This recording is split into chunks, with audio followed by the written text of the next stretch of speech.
Hey guys, what's up? Well, now that I actually have some time to do a video like this, I've been meaning to make a video on Speed Queen's electronic controls and just give my general thoughts and opinions on them. As you probably noticed, I've taken the front panels off of both machines. Here they are right there. And I just thought I'd give some thoughts about what I think of them, how they seem to do, and just give my overall thoughts about it. If you're hearing like a buzzing noise of sorts, that's the second floor air conditioner. The sound is currently resonating right now. I don't know why it's doing that. The unit's running fine, but maybe just something needs to be moved or whatever, so don't worry about that. Anyway, let's get to it. So, this is the 9 series, so it has the most options possible. It's the top of the line models. And, basically the buttons tell you exactly what they are, which is good. Very easy to know what it's for, what it's going to do. Same with the dryer. Now let's go ahead and turn it on. Okay, and as you can see, when you turn it on, nothing too fancy, just all the lights come on and it goes to your selection. One of the first things you may notice is the control panel doesn't beep whenever you hit a button. And that's because I personally disabled that because I just don't think it's necessary. Even if you disable that, by the way, you can disable that anytime you want. It is in the owner's manual on how to do that. Even if you disable that beep, if you hit the signal, that'll still beep. See, that of course will still work. And of course, if you when the cycle is over, if you reset it by hitting any button, it'll do a beep then. And if you hit an invalid selection, it'll do the 3 beep, letting you know that that selection can't be done. Now, what is nice is that even if you have the beeps enabled, when you turn the control panel on, it doesn't make like a musical tune like the LGs, the Samsungs, or whatever else is out there does today. And it is pretty simple options. You just choose your cycle and it just does whatever you want. Very easy to do. Don't have to go through a bunch of things. And one of the interesting things about this is that if you manage to make this go above 99 minutes, which you have to do something crazy in order to do that, it'll actually give you the number of hours plus the number of minutes with it. So let's just have a little bit of fun and max this out. So I'm going to choose whites, do maximum soil. Okay, we'll do, watch this. We'll do soak, second rinse, third rinse, and pre-wash. So that's saying 1 hour, 58 minutes. Now let's think about that for a second, okay? That's just shy of 2 hours. So you would have to make this do, you would have to activate all of this to make this machine go for, I'm not going to include delay start because it doesn't actually cycle anything. So like I was saying before, you have to choose all this to make the machine go almost 2 hours. On a lot of machines today, you just got to choose one cycle to make it go almost that long. So there's a huge plus there. Let's just turn these back off and just put it to whatever it was again. Okay, whatever. And so that's one thing. Now, a lot of the relays you hear clicking, that actually comes from down here. Okay, and what you're seeing down here is this little white panel right here, okay? There's actually a circuit board inside here, and all the relays you hear clicking during the cycles or when you turn the machine on or off, this is where that noise is coming from. And one of the things I really like about the washing machine here is that you can see how well they covered it up because you don't want any water or anything getting on there for any reason. So they gave it the very good protection from water to keep it dry, make sure nothing shorts out.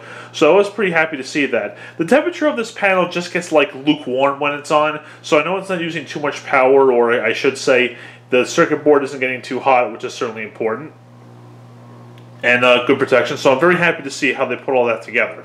And another good thing about some of these, about these Speed Queens, is that compared to a lot of modern machines, depending on what cycle you choose, they actually won't let you select any water temperature you want. But as far as I know, on this machine, if it does a wash, I'll show that to you in a bit, what I mean by that, you can still choose any temperature you want. So for this, I can choose, this, all of them, okay?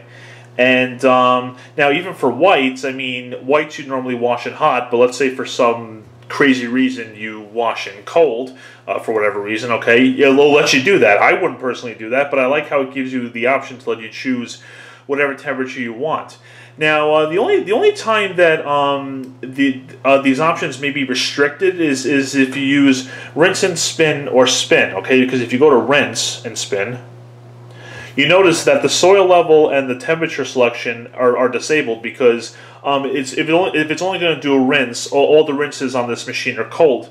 So the only thing that comes into play is the load size because depending on the load you have in the tub, you may need only a little bit of water or a lot of water. And this is what I was talking about before. Even though I disabled the beeps when you hit the buttons, if I do something invalid, see, it'll still beep in that regard. And of course, if you go over to spin, which means that the machine will just spin, obviously, you can see now even the load size option became disabled because there's not going to be any water coming in. It's just going to spin the tub and get the water out of the fabrics. But there is one interesting thing about this, okay? Spin should just be that, just spin, okay? But watch what happens if I hit one of the rinse buttons. Okay, it's still in spin, but if you notice, the load size option now became available because apparently, I guess it's going to do a rinse and then spin. So I guess maybe a rinse and spin, who knows? So it's kind of interesting in how it does that because considering it's just spin, but it actually lets you select this and a water level, which is pretty interesting. I mean, it's kind of interesting that it gives you that option, like it gives you the freedom of selection, but it's like, I don't know where you would use this, so it's just kind of weird as to how it actually does that. And now watch this too, I can also hit pre-wash, and see, now the temperature option became available because now if it's going to do some kind of wash, it's going to let you choose the temperature you want for it. But if you notice, some soil level is still disabled in both this setting and if I do rinse and spin. Here, let's do that. Go over here. And yeah, you can see, so now watch, well, no, this won't matter because it's already a rinse, but if I do pre-wash, see? Now the temperature option becomes available. And if you notice, you can choose any temperature you want for that. So, like I said, it's kind of interesting that it gives you that, it lets you select such things, but again, I don't know when you would ever use that. You either just do a normal rinse and spin or normal just spin, and then if you want to do a wash, you choose one of these options, obviously. So, it's very interesting how it kind of works like that.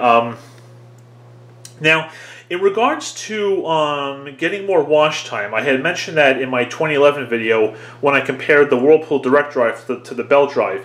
Now, what you can actually do is, when the machine is filling for the wash, as it's filling, you can change anything you want here. You can change this, the level, well, until it, I mean, if the water level's higher than you want, you can't do anything other than spin the water out. But, you can change anything you want on here. But the instant the machine starts agitating, you're pretty much locked into the settings. The way you can get out of that is, the way you can reset that is if you hit the power cancel button, the machine will stop the cycle and reset it back to the beginning. So then you can hit start and you get a little bit more wash time. So in a way that kind of works like the mechanical timer. The only difference is if you want to get more wash time, you have to get the maximum that it gives you. I mean, you could technically adjust it by changing the soil level, but whatever option you have here, it's going to do that maximum if you reset the cycle. So, most of the time, if ever I've added more wash time on the direct drive, I've put it back to the beginning. So if I ever ran across that scenario here,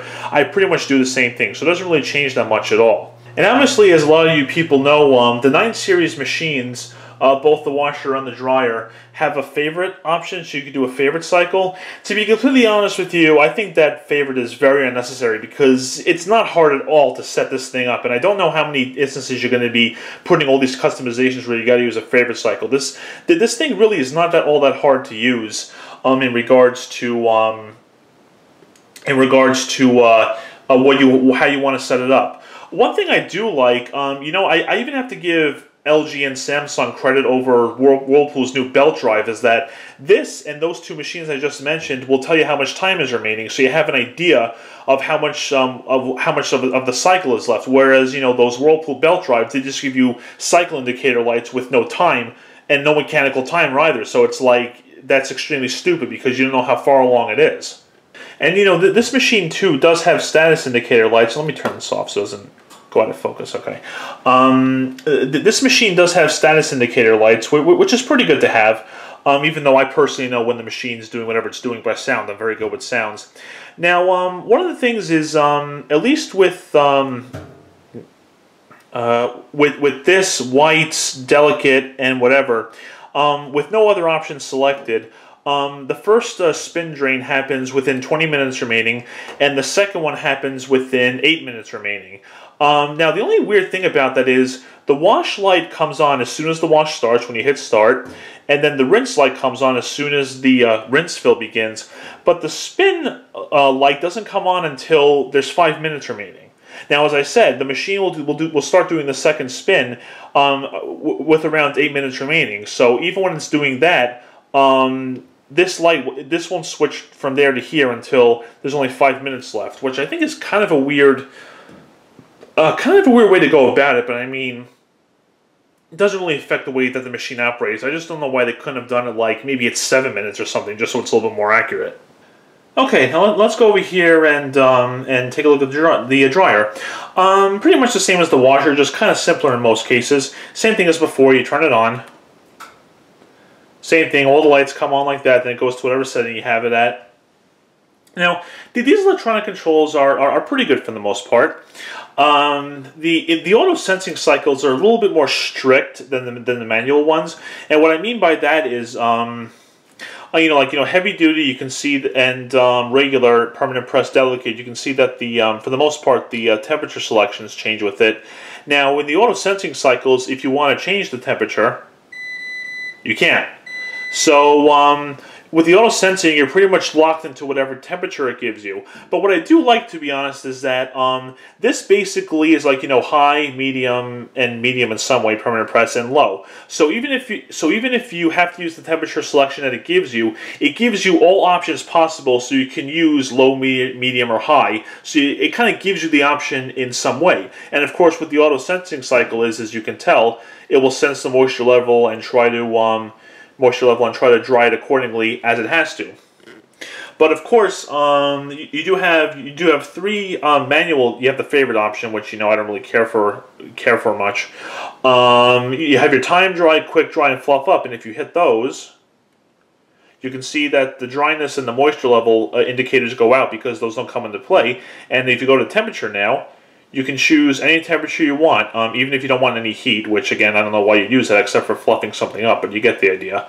But again, in the manual selections, you can choose any temperature you want, which is really nice. So again, it gives you, even with auto sensing, it gives you options depending on which one you use. And on manual, you can choose any temperature you want, and there's no sensing in those cycles. So now, there's one thing I do want to show you guys on this particular dryer. Get this light on here. Give me a minute. Okay. Over here is, where is it? You can see the circuit board right there. See the little LEDs flashing? Okay. And that right there was the circuit board I was telling you about before. As you can see, this one isn't covered like the washer because the dryer doesn't use any water, obviously. It just uses heat instead of water when you're in this stage and trying to get all your laundry done. But there is one thing I do want to mention about this control circuit, and let me just, give me a second, I just got to get the monopod off the camera. Actually, there is one thing I do want to show you guys before I do that, okay? I'm going to point the camera here at the circuit board, right there, okay? You can see the LEDs flashing, and now when I shut the control panel off, you can see that those LEDs have completely gone out. So I'm going to assume that there's no power at all going to the circuit board. Again, there could be a very, very small draw being electronic control, but as you can see, those lights do go out whenever you power the control panel on or off. So I'll do it again, turn it on. Yep, and you can see that the LEDs came on and they're doing their blinking or whatever. And again, I'll just shut it off. And again, it shuts off. Okay, now here's what I was talking about before. I have to lay down here. I'll do this the best I can. Okay, so there's the, I know this light looks really weird, sorry about that. There's the control circuit board right there, okay? That comes from the control panel. But if you look over here, okay, that is the burner for heating the dryer. And you can see how kind of close it is to the control board there. Now, this only pertains to the gas dryers, obviously, because the electric dryers don't have a burner. They have heating coils inside the rear duct right there.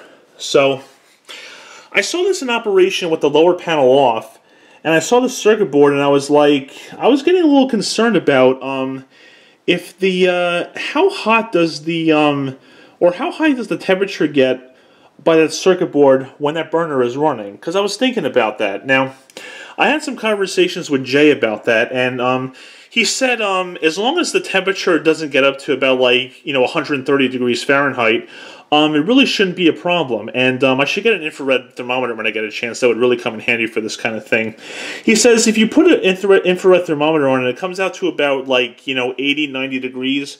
It's really not going to be a problem. And to be fair, the direction of the airflow for the burner, the air is getting pulled into the dryers, so where the point where the air is heated by the burner, that's going away from the control board there and not towards it. So, the amount of heat for it may not be all that bad. Again, and when I have the front panel on here, like this general area where the burner is, the panel itself just gets warm. It doesn't get hot. It doesn't get very warm, even on the highest heat setting. It just gets warm.